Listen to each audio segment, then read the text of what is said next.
Hello, welcome, सत श्री अकाल, आदाब, नमस्कार। आप सबका तहे दिल से स्वागत है खेल खेल में के नए एपिसोड में। मैं हूं आपका होस्ट और दोस्त सिद्धार्थ महान।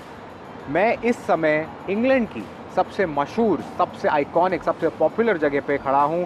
मेरे पीछे है द आइकॉनिक बकिंगम पैलेस, जहां पर इंग्लैंड की रॉयल्टी पिछले 300 सालों से रहती आई है। हम पूरे एपिसोड में ऐसी कुछ इंटरेस्टिंग और आइकॉनिक लोकेशन से आपको एपिसोड पेश करेंगे, पर उससे पहले बात करते हैं इस हफ्ते की इंडिया इंग्लैंड के एक्साइटिंग और थ्रिलिंग मैच की। क्या ज़बरदस्त मैच रहा।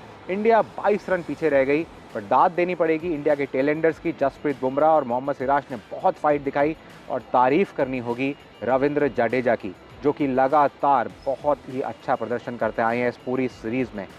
कुछ पिक्चर्स आइकॉनिक बन जाती हैं, दिल में उतर जाती हैं, जैसे सिराज का वो मायूस होकर अपने घुटनों पर गिर जाना, जडेजा का मायूसी से ड्रेसिंग रूम की तरफ देखना। पर हकीकत यही है कि सीरीज़ अब 2-1 से इंग्लैंड के हाथ में है। 2 मैच अभी बाकी हैं। 8 दिन का ये जो ब्रेक है बिटवीन द थर्ड टेस्ट और फोर्थ टेस्ट, इसमें इंडियन टीम को कुछ रीस्ट्रैटेजाइज करना होगा, रीथिंक करना होगा कि कैसे वो फोर्थ टेस्ट और फिफ्थ टेस्ट में ये पूरी कहानी बदल दें और सीरीज़ जीतें। उससे पहले इस हफ्ते हम लंदन में हैं और आपको इस हफ्ते की टॉप स्पोर्ट्स स्टोरीज़ लेके आएंगे, अलग अलग आइकॉनिक और पॉपुलर लोकेशंस की। कुछ आपको एक मिनी टूर देंगे लंदन का। आप आराम से बैठिए, एंजॉय करिए और देखते हैं इस हफ्ते की टॉप स्पोर्ट्स हेडलाइंस।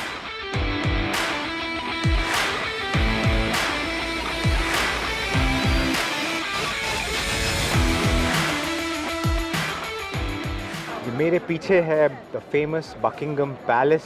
आपको मैं हल्का सा पैन करके पूरा नज़ारा दिखाता हूँ। आप अगर देखेंगे और उधर की तरफ, अगर मैं आपको और थोड़ा पैन करूँ, ये मेरे पीछे ये पूरा का पूरा बकिंगम पैलेस है। आपको जो रॉयल गार्ड्स हैं वो यहाँ पर चेंज ऑफ गार्ड होता हुआ दिखता है। बकिंगम पैलेस इंग्लैंड की रॉयल्टी की एक घर रहा है पिछले कई सैकड़ों सालों से। चाहे कोई गम का इवेंट हो, चाहे कोई खुशी का इवेंट हो, इंग्लैंड की रॉयल्टी उसको यहीं से, इसी बकिंगम पैलेस से ऑर्गेनाइज़ करती है। इंग्लैंड की रॉयल हिस्ट्री में इस बकिंगम पैलेस की बहुत ज़्यादा इम्पोर्टेंस है। यहाँ से कुछ ही दूर इंडिया की लॉर्ड्स में हार के बाद किंग चार्ल्स ने इंडिया की विमेंस टीम और मेंस टीम दोनों को बुला के उनसे बातचीत करी, उनसे मुलाकात करी। हम लॉर्ड्स टेस्ट हार गए बहुत थोड़े से मार्जिन से, और वो मायूसी हमारे प्लेयर्स के चेहरों पे तब भी दिख रही थी जब वो किंग चार्ल्स से मिल रहे थे।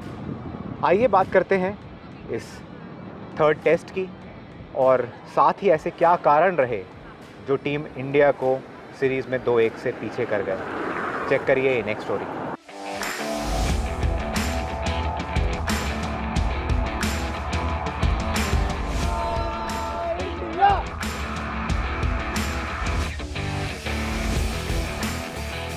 लॉर्ड्स के ऐतिहासिक मैदान पर भारत के पास एक बार फिर जीत का सपना था, लेकिन इंग्लैंड ने आखिरी दिन का दबाव झेला और तीसरा टेस्ट अपने नाम कर लिया। 193 रनों का आसान दिखने वाला लक्ष्य भारत के लिए मुश्किल बनता चला गया। आखिरी दिन रविंद्र जडेजा ने 61 रन की नाबाद पारी खेली और निचले क्रम के साथ मैच को रोमांचक मोड़ पर पहुंचाया, लेकिन अंत में मोहम्मद सिराज के आउट होते ही भारत का संघर्ष खत्म हो गया और इंग्लैंड ने 22 रन से मुकाबला जीत लिया। इंग्लैंड की तरफ से कप्तान बेन स्टोक्स ने फिर साबित किया कि क्यों वे मैच चेंजर हैं। पहली पारी में 44 रन, दूसरी पारी में 5 विकेट और अहम रन आउट के साथ हर मोर्चे पर लीड किया। चोट के बाद वापसी कर रहे जोफ्रा आर्चर ने भी निर्णायक 2 विकेट चटकाए और मैच में टोटल 5 विकेट लिए। भारत के लिए सबसे बड़ा सहारा रहे जडेजा, लेकिन केएल राहुल और ऋषभ पंत के अहम मौकों पर रन आउट और पहली पारी में बल्लेबाजी क्रम का फेल होना भारी पड़ा।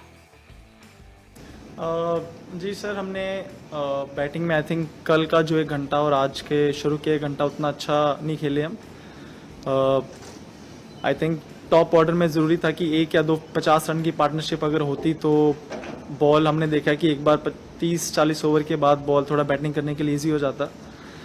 तो वही हमारी कोशिश थी, बट अनफॉर्चुनेटली आई थिंक ये फर्स्ट टाइम है कि हमारे टॉप ऑर्डर उतना अच्छा हमने परफॉर्म नहीं किया, बट होता है कभी कभी। बट जिस तरीके से हम फिर भी गेम में थे लास्ट तक, लग रहा था कि ऐसे कि 1-10 रन की यहाँ से और पार्टनरशिप, 1-10 रन की और पार्टनरशिप की हम मैच के बहुत क्लोज जा सकते हैं। और आई थिंक जिस हिसाब से जड्डू भाई ने और हमारे लोअर ऑर्डर ने बैटिंग की, तो I think it's a very proud effort from the team. तीसरे टेस्ट की इस हार के बाद इंग्लैंड सीरीज 2-1 से आगे निकल चुका है। अब चौथा टेस्ट मैनचेस्टर में खेला जाएगा, जहां भारत को वापसी करने का आखिरी बड़ा मौका मिलेगा।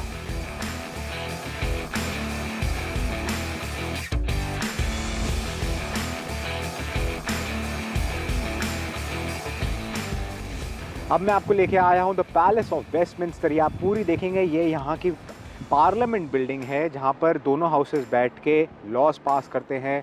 बहुत हिस्टोरिक सिग्निफिकेंस है, 900 साल पुरानी ये बिल्डिंग है। और ऑफ कोर्स अब मैं यहाँ से अगर आपको बात करूँ एक ऐसे क्रिकेटर की जिनकी वाइफ इंडिया में लॉ मेकर हैं, रविंद्र जडेजा, जिन्होंने पिछले मैच में इतना ज़बरदस्त परफॉर्म किया, जीत की दहलीज पे इंडिया को ला दिया था, पर अफसोस लक ने इंडिया का साथ भी नहीं दिया। पर कुछ ऐसे एक्स प्लेयर्स हैं, कुछ क्रिकेटर्स हैं, एक्सपर्ट्स हैं, जो कि जडेजा की लास्ट इनिंग्स को, 5वें दिन की बैटिंग को लैक ऑफ इंटेंट भी बता रहे हैं। क्या जडेजा थोड़ा और अगर इंटेंट से खेलते इंडिया मैच जीत सकती थी? आइए देखते हैं इस नेक्स्ट रिपोर्ट में।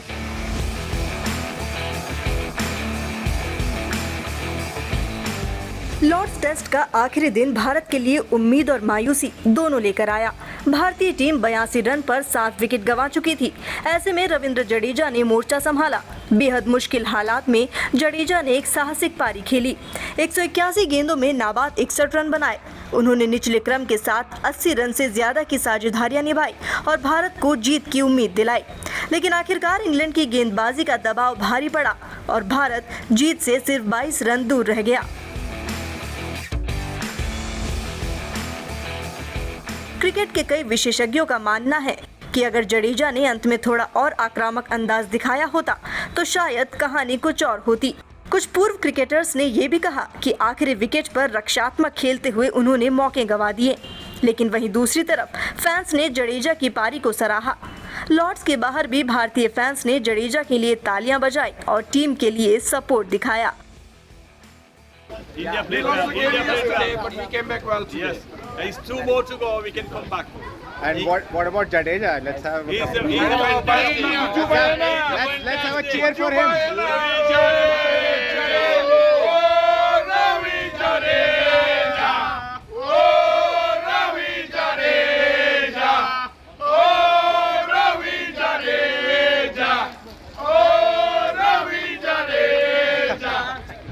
To go! Come on, India! India! We can do it! Fans का विश्वास है कि जडेजा और टीम इंडिया वापसी करेंगे और सीरीज को बराबरी पर लाएंगे।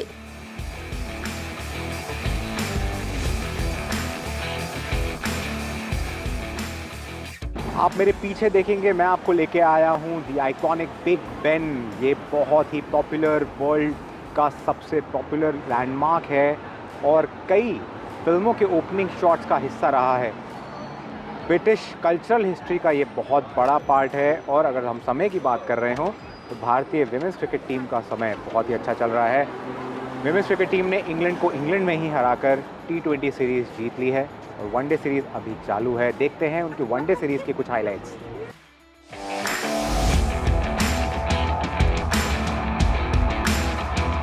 इंग्लैंड की सरजमी पर भारत की महिला क्रिकेट टीम का विजय रथ जारी है। T20 सीरीज 3-2 से जीतने के बाद टीम ने वनडे में भी जीत का खाता खोला। ब्रिस्टल में खेले गए पहले वनडे मुकाबले में भारत ने इंग्लैंड को 4 विकेट से हराकर 3 मैचों की सीरीज में 1-0 की बढ़त बना ली है। पहले बल्लेबाजी करते हुए इंग्लैंड ने 50 ओवर में 6 विकेट पर 258 रन बनाए। इंग्लैंड के लिए सोफिया डंकली ने सबसे ज्यादा 83 रन बनाए। भारत के लिए गेंदबाजी में क्रांति गौड़ और स्नेह राणा ने किफायती गेंदबाजी करते हुए बीच के ओवरों में अहम विकेट निकाले। लक्ष्य का पीछा करते हुए भारत की शुरुआत थोड़ी धीमी जरूर रही, लेकिन दीप्ति शर्मा ने मोर्चा संभालते हुए नाबाद 62 रन टिकाए। उसके बाद जेमिमा रॉड्रिक्स ने महत्वपूर्ण 44 रन जोड़े। दीप्ति और जेमिमा की 90 रन की साझेदारी ने भारत को मजबूत स्थिति में पहुंचा दिया। भारत ने यह मुकाबला 48.2 ओवर में ही अपने नाम कर लिया। इस जीत के साथ भारत ने इंग्लैंड में लगातार दूसरी फॉर्मेट में जीत दर्ज की है और सीरीज 1-0 से बढ़त बन चुकी है। अब दूसरा वनडे मुकाबला 13 जुलाई को टॉन्टन में खेला जाएगा, जहां टीम इंडिया सीरीज पर कब्जा जमाने के इरादे से मैदान में उतरेगी।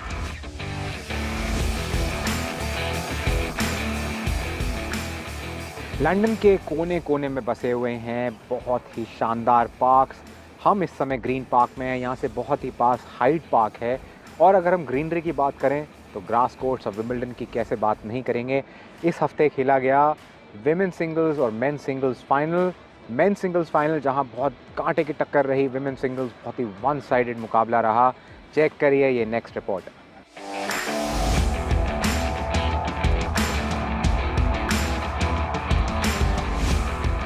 विंबलडन 2025 का पुरुष सिंगल्स फाइनल रहा बेहद कड़ा मुकाबला। इटली के जानिक सिनर ने डिफेंडिंग चैंपियन कार्लोस अल्कराज को 4 सेटों के संघर्ष में हराकर इतिहास रच दिया। स्कोर लाइन रही 4-6, 6-4, 6-4, 6-4। पहली बार सिनर ने विंबलडन का खिताब अपने नाम किया और इटली के लिए पहली बार पुरुष सिंगल्स चैंपियन बन गए। सिनर का यह प्रदर्शन उनकी मानसिक मजबूती का प्रतीक बन गया। खासकर पहले सेट गंवाने के बाद जिस अंदाज में उन्होंने वापसी की, उसने सभी को प्रभावित किया। वहीं महिला सिंगल्स फाइनल पूरी तरह एक तरफा रहा। दुनिया की नंबर 1 खिलाड़ी इगा स्वितेक ने अमांडा एनिसिमोवा को महज 57 मिनट में 6-0, 6-0 से हराकर खिताब अपने नाम किया। ये विंबलडन फाइनल का इतिहास का सबसे वन साइडेड नतीजा रहा। पूरे फाइनल में एनिसिमोवा ने एक भी गेम नहीं जीता। ये स्कोर लाइंस विंबलडन हिस्ट्री में 1911 के बाद पहली बार दोहराई गई हैं। स्वितेक विंबलडन में पहली बार चैंपियन बनी और इस खिताब के साथ अपने ग्रैंड स्लैम टैली को और आगे बढ़ाया। एक और सिनर की ऐतिहासिक जीत, दूसरी ओर स्वितेक का बेजोड़ दबदबा। टेनिस का ये महाकुंभ फैंस के लिए यादगार बन गया।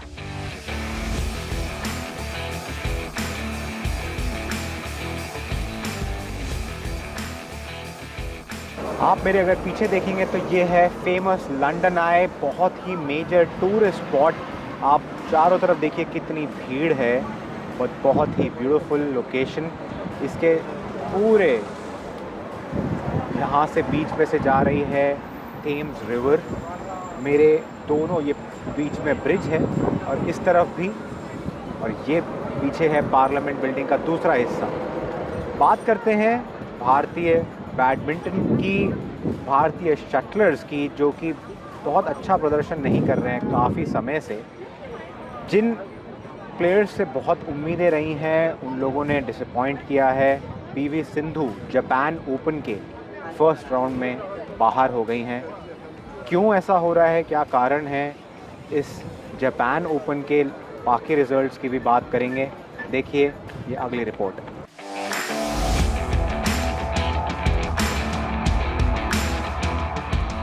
जापान ओपन में भारत का अभियान इस बार जल्द थम गया। ओलंपिक मेडलिस्ट पीवी सिंधु पहले ही दौर में बाहर हो गई।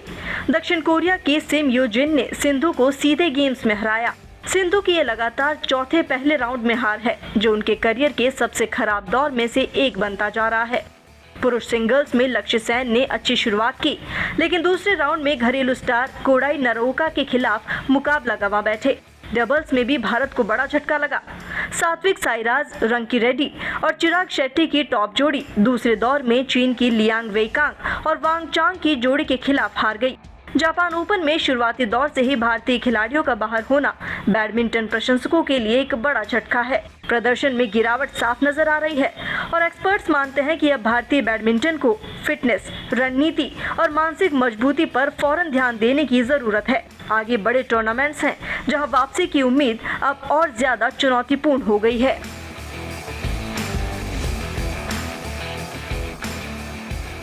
पिछले हफ्ते हमने आपको लॉर्ड्स और लॉर्ड्स के क्रिकेट म्यूज़ियम की कुछ खास कहानी सुनाई थी।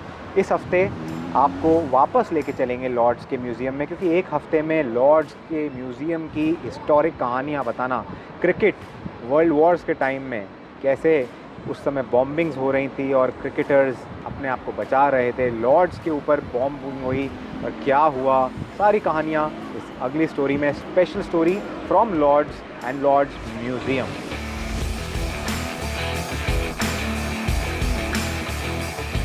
लॉर्ड्स का मैदान, जिसे क्रिकेट का मक्का कहते हैं।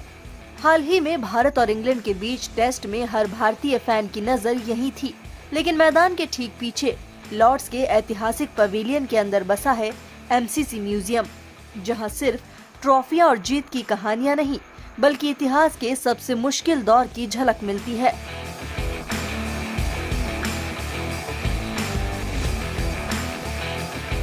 दूसरे विश्व युद्ध के दौरान लॉर्ड्स सिर्फ क्रिकेट ग्राउंड नहीं था, ये बना था military training ground, air red shelter और फायर स्टेशन।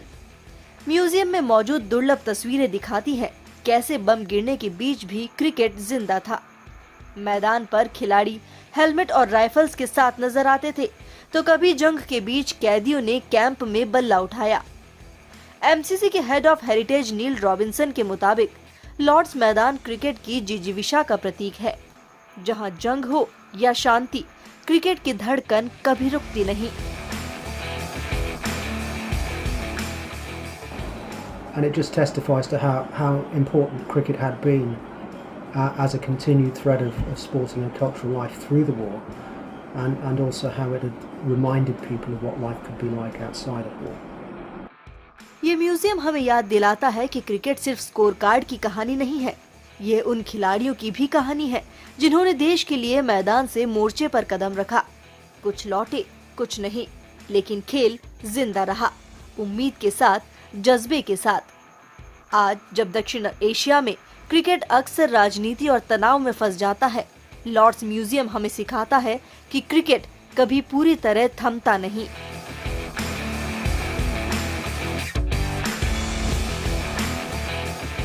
लॉर्ड्स म्यूजियम, जहां क्रिकेट सिर्फ जीत का जश्न नहीं, बल्कि एक पूरी पीढ़ी की हिम्मत की कहानी कहता है।